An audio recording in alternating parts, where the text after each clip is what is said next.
Quisiera compartir con usted en esta tarde un mensaje de la palabra de Dios cristocéntrico, restaurador y centrado en la verdad de Dios. Ya los que están aquí, la mayoría me conocen. Soy el tipo de predicador que no manipulo sentimientos de nadie, sino que predico la palabra de Cristo y anuncio la esperanza y la forma de entrar al reino de los cielos. En el libro de Filipenses, capítulo 3, verso del 13 al 14, leemos la palabra del Señor. Hermano, yo mismo no considero haberlo ya alcanzado, pero una cosa hago, olvidando lo que queda atrás y extendiéndome a lo que está delante, prosigo hacia la meta para obtener el premio del supremo llamamiento en Cristo Jesús. Aleluya. Prosigo, aleluya, para obtener el premio del supremo llamamiento. No sé qué pasa con el micrófono, pero tengo buenos pulmones, así que no hay problema.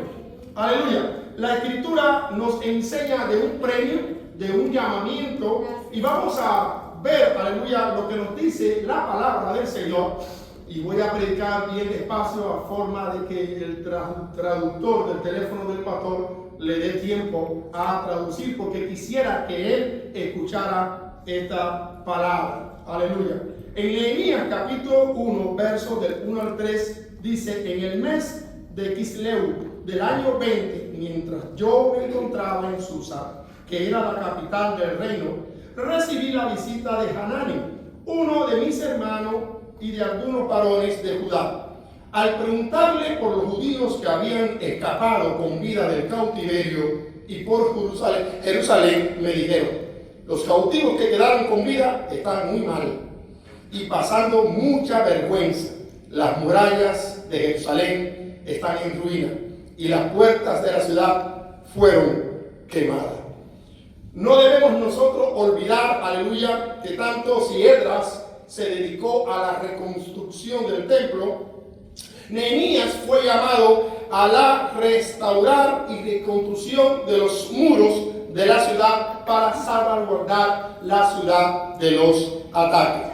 Y he escogido este tema: las murallas están arruinadas, porque cuando pasan cosas en nuestros matrimonios, en nuestra familia, en nuestra comunidad, en nuestra nación, en nuestra propia iglesia o inclusive dentro de nuestra propia denominación, casos de que causan tristeza, dolor, amargura, y muchas veces nos preguntamos ¿por qué? ¿Por qué? ¿Por qué? Aleluya. Nos damos cuenta que los muros, el vallado espiritual, los muros han sido derribados de alguna forma, se ha abierto alguna brecha, por la razón que no voy a estar explicando ahora, muchas razones serían, pero el caso es que esta muralla espiritual que nos estaba rodeando está siendo afectada, y el espíritu de desánimo, el espíritu de desaliento, el espíritu de desesperanza, el espíritu de que yo no puedo, que ya no voy a alcanzar la meta, de que ya Dios no me va a perdonar, de que no va a haber restauración para mi alma, para mi familia, para la iglesia, para la nación, para mi casa. Ese espíritu empieza a trabajar en la mente y en los corazones.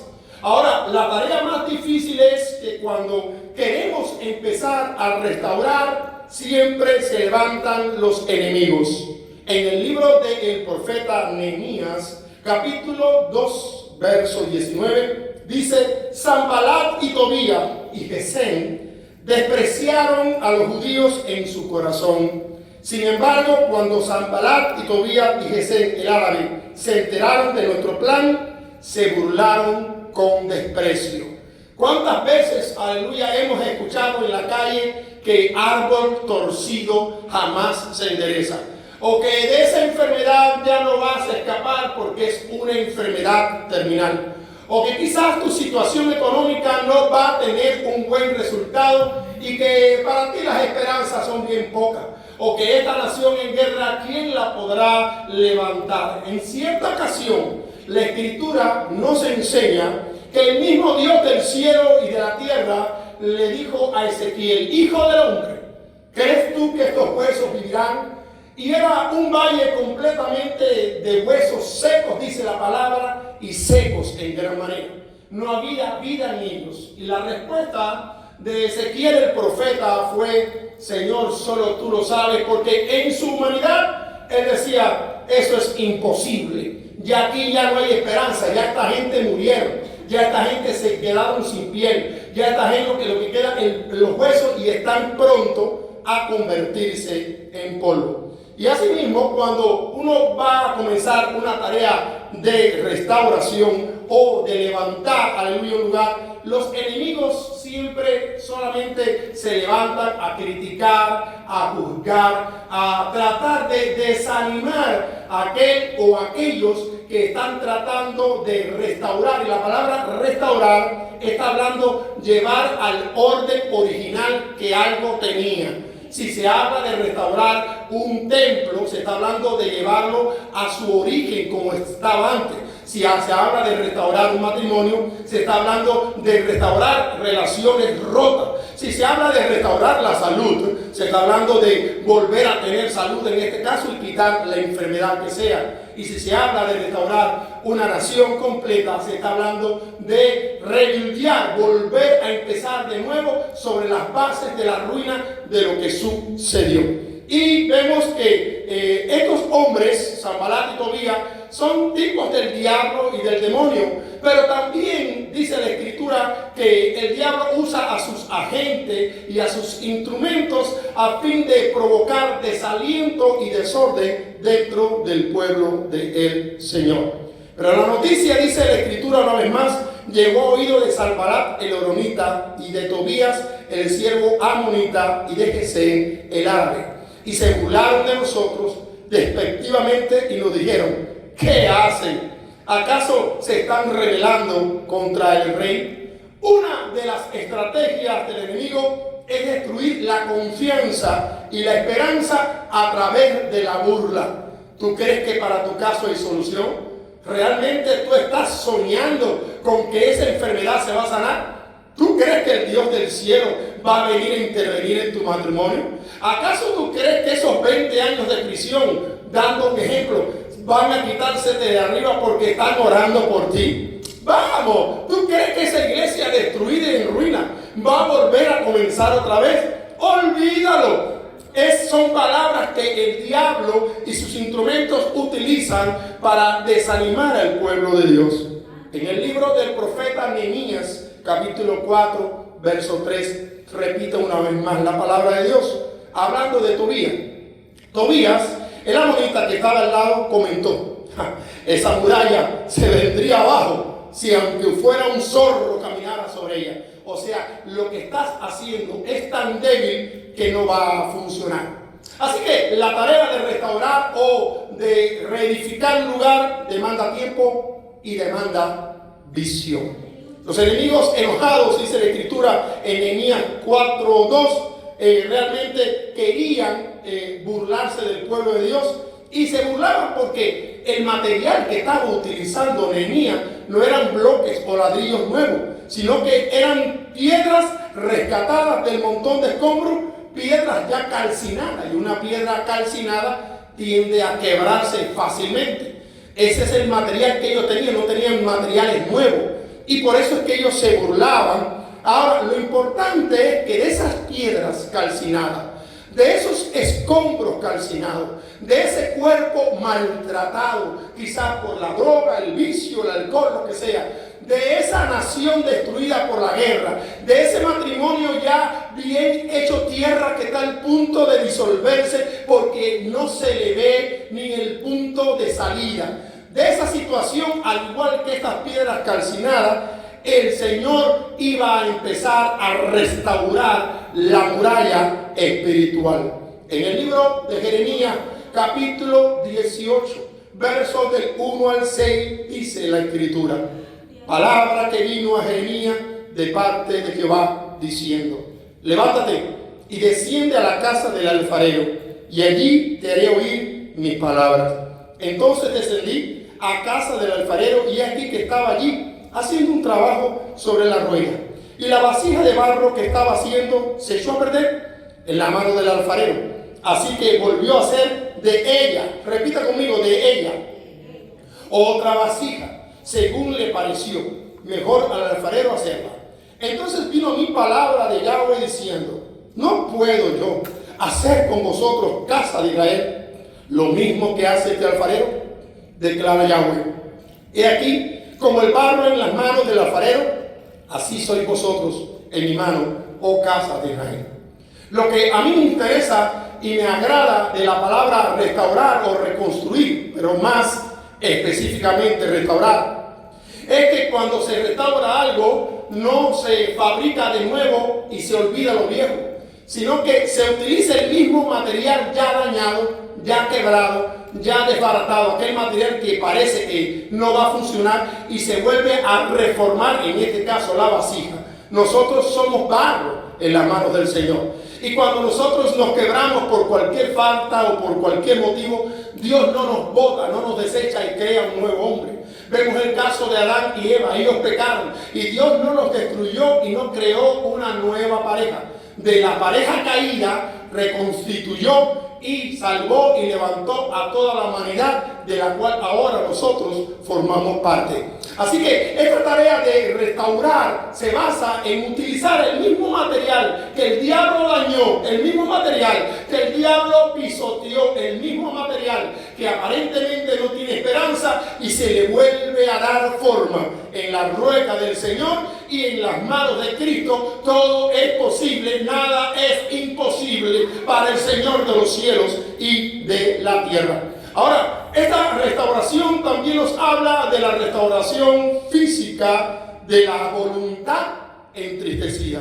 Porque cuando un hombre pierde la voluntad, cuando un ser humano se entristece, lo primero es que su voluntad se apoca, pierde la esperanza, el ánimo se va y se convierte en desánimo. Y un ser humano desanimado no tiene fuerzas ni físicas ni espirituales para poder levantarse en su vida. Entonces, esta tarea de restauración, lo primero que viene a ver no es en la parte física, sino la restauración de la voluntad entristecida. Porque cuando tu voluntad está triste, tú no tienes ganas de nada. Ya lo que quieres es tirarte a un rincón, aleluya, y dejarte morir. Alabado sea el nombre del Señor. Así que la tarea de Nehemías iba a ser una tarea bastante fuerte: restaurar aquello que no se ve, restaurar los sueños, los anhelos, las ganas de volver a vivir. Y eso es bien difícil, porque si levantar un edificio o reparar y restaurar un carro, o reparar y restaurar una ropa, o una nación o un matrimonio es difícil, más difícil es restaurar los sueños. Cuando ya los sueños se fueron y fueron dañados, quizás por un mal testimonio, quizás, aleluya, por una situación que no se esperaba, quizás por una traición que quebró la confianza en la persona, en la iglesia, en la nación, en el pueblo, en la comunidad. Los anhelos de vivir, cuando una persona se le van los sueños, ya no tiene deseo de vivir. Ya dice: para mí y para nosotros ya no hay esperanza. Ya para nosotros no hay esperanza. Y era lo que el Señor le estaba diciendo a Ezequiel cuando le dijo: estos huesos secos, después que le mandó a que profetizara, le dijo: estos huesos secos son la casa de Israel. Ellos dicen: para nosotros ya no hay esperanza. Ya para nosotros no hay salvación. Ya para nosotros no hay solución de esta situación en la que estamos, en la que hemos caído o en la que hemos quedado. Alabado sea el nombre del Señor. No nos levantaremos. Este es nuestro fin. Aleluya. Pero el Señor viene con una palabra a través de Ezequiel diciéndole: escucha, pueblo mío, yo voy a soplar mi espíritu sobre ti y tú revivirás otra vez. Aleluya. Y conocerás que yo soy Jehová, Dios de toda carne, y que para mí no hay cosa imposible. Para Dios no hay cosa imposible. Alabado sea el nombre del Señor. Ahora, en Filipenses, aleluya, vemos en su capítulo 3, verso 13 al 14, aleluya, que el apóstol Pablo decía: hermanos, yo mismo considero no haberlo alcanzado. ¿Y por qué utilicé este texto bíblico como la cabeza de este mensaje? Y usted se va a dar cuenta ahora el por qué. Aleluya. Hermano, yo mismo no considero ya haberlo alcanzado. Pero una cosa hago, olvidando lo que queda atrás y extendiéndome a lo que está adelante, prosigo hacia la meta para obtener el premio del supremo llamamiento de Dios que es en Cristo Jesús. Quiero decirles que en este proceso de restaurar y de reparar, hay un enemigo que yo diría que es casi igual que el mismo diablo. Lo pongo a la par, y es el pasado. El pasado son unas cadenas muy fuertes que nos hacen ver que fracasamos, no sé, 10, 20, 15, 40 veces en nuestra vida. El pasado nos dice, ¿vas a intentarlo otra vez? Caramba, si tú sabes que siempre te sale mal. El pasado te dice, él o ella, no es digno de confianza, ¿vas a intentarlo otra vez? O como que tú no quieres aprender, te gustan los golpes, te gusta el maltrato, porque tú sabes que eso no va a funcionar. El pasado te dice, no lo intentes, ya tú sabes que en ese lugar no te quiere. El pasado te dice, mira, ni Dios te va a perdonar. Eso es un caso que yo creo que ya de ahí lo mejor que tú puedes hacer es irte para el mundo y disfrutar lo mejor la vida, porque te vas para el infierno, te vas para el infierno. El pasado es una cadena que está acusándote constantemente y diciendo, tú no puedes, tú no puedes, tú no puedes. Pero el futuro y el presente son la luz de Cristo diciendo, todo lo puedo en Cristo que me fortalece, todo lo puedo en Cristo que me fortalece. Ahora, lo principal para la restauración de una nación, de una casa, de una familia, de un matrimonio, de una iglesia, de una comunidad en específico, es reconocer la condición espiritual. Algo que está afectando al pueblo de Dios en el mundo entero es que vive en un letargo, en un sueño, en una utopía, creyendo que están bien espiritualmente, y no se les puede exhortar, no se les puede animar, porque cuando tú le dices una palabra y tú estás peor que yo, pero yo no te estoy hablando de mí, quizás yo esté peor que tú, pero te estoy diciendo levántate y resplandece. Pero primero levántate tú, no te fijes en mí. Como sucedió en el caso de Pedro, que le estaba preguntando acerca a Cristo Jesús, acerca del discípulo Juan, porque se rumoraba entre ellos de que este nunca iba a morir, o de que este iba a estar presente hasta el retorno de Cristo Jesús. Al menos eso dicen los evangelios. Y Pedro, interesado, le dice, cuando Cristo lo llama, él le pregunta, ¿y qué de este? Y Cristo le respondió en un perfecto español, ¿qué te importa a ti? Sígueme tú. Pero el que me está diciendo la palabra de ánimo está peor que yo. Sígueme tú, que a ti, sígueme tú. Mírame a mí. Quizás yo estoy utilizando a esa persona que es una piedra, pero la estoy utilizando para levantarte a ti. No te fijes en su condición, fíjate en la palabra, porque hasta de las piedras el Dios del cielo habla. Escucha lo que te está diciendo que te levantes y resplandezca, no te estés quejando en que está más mal que tú espiritualmente. Entonces, el principio para la restauración es reconocer nuestra condición, pero el enemigo, que es el ego, no nos permite reconocer cuán mal estamos, cuán lejos estamos, y a todos le buscamos una justificación. Pero observen en este pasaje bíblico de Filipenses capítulo 3, con el cual casi voy a terminar, en su capítulo, versículos 13 y 14, que dice, las primeras palabras de Pablo son las siguientes. Y estoy hablando de un hombre común y corriente. Estoy hablando de un apóstol, no como los apóstoles que hoy se llaman apóstoles. Estoy hablando de un hombre que fue al tercer cielo de Dios. Un hombre que oyó palabras que no se pueden repetir. Secretos que solamente él se llevó a la tumba. Un hombre que estuvo en el Espíritu, que tuvo muchas experiencias con Dios. Un hombre, aleluya, del cual ninguno de nosotros es digno de desatar la correa del calzado. Y este hombre, a pesar de haber sacrificado su vida, decidió nunca casarse, son palabras de él, para tener más tiempo para servir al Señor en el Evangelio y en la propagación de las buenas doctrinas. Dice la Escritura que él decía, yo mismo no me considero haberlo alcanzado. A diferencia de los cristianos hoy en día que, ¿cómo usted está, hermano? Amén, en victoria. Amén. Amén. ¿Y cómo le va la vida a Alonso? Ahí, en la mano del Señor. Hermano, sea sincero, imite a Pablo. Mira, Pablo decía, yo no creo que yo lo haya alcanzado. Y había estado en el cielo, había escuchado palabras inefables, tenía una relación íntima con el Espíritu Santo. El Señor le revelaba misterios, lo utilizó en Macedonia y en prácticamente el mundo conocido de aquella época, propagando las buenas noticias. Y aún así él decía, yo no creo que yo lo haya, estoy hablando, pero no como que alguien que lo ha alcanzado. Yo reconozco mi deficiencia espiritual. Número 1. Olvidando lo que queda atrás y extendiéndome a lo que está adelante. Continúa el apóstol Pablo en esta porción bíblica. Olvidando lo que queda atrás y extendiéndome a lo que está adelante. El proceso de restauración no es quedarse parado en el mismo lugar. Me hirieron, me traicionaron, me salió mal, perdí el trabajo, perdí la salud, fracasé. Sí, fracasaste, pero dice la Biblia, olvidando lo que pasó y extendiéndose hacia lo delante. Lo que pasó, pero ahora, ¿qué espera en el futuro? Bendito sea el nombre del Señor. Continuando en esta porción de la Biblia, dice, prosigo hacia la meta para obtener el premio. Y me pregunté yo en un momento y llegó a mi mente un montón de versos bíblicos. Y digo llegó a mi mente porque a mí no me gusta estar diciendo y el Espíritu me reveló y al momento una voz me habló. No, me vino a mi mente un montón de textos bíblicos que el Señor puso en mi corazón. Y cuando leía la parte final que decía, prosigo hacia la meta para obtener el premio del supremo llamamiento. ¿A qué nos llamó Dios? Veamos, Apocalipsis 2:7. El que tiene oído, oiga lo que el Espíritu dice a la iglesia.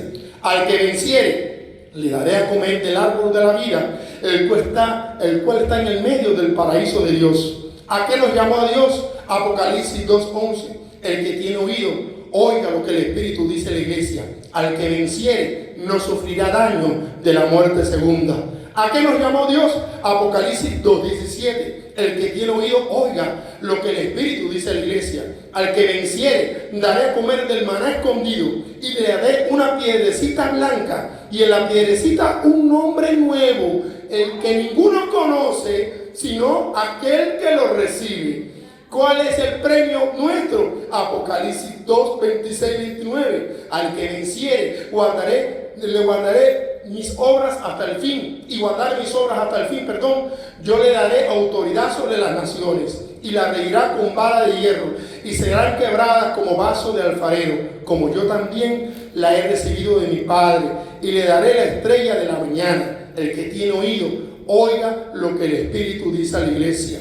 ¿Cuál es el premio del supremo llamamiento? Apocalipsis capítulo 3, versos 5 al 6. Dice así, el que venciere será vestido de vestidura blanca, y no borraré su nombre del libro de la vida, y confesaré su nombre delante de mi Padre y delante de sus ángeles. El que tiene oído, oiga lo que el Espíritu dice a la iglesia. ¿Cuál es el premio del supremo llamamiento? Apocalipsis 3, versos del 12 al 13. Dice así, al que venciere, yo le haré columna en el templo de mi Dios y nunca más saldrá de allí. Y escribiré sobre él el nombre de mi Dios y el nombre de la ciudad de mi Dios, la nueva Jerusalén, la cual desciende del cielo de mi Dios, y mi nombre nuevo.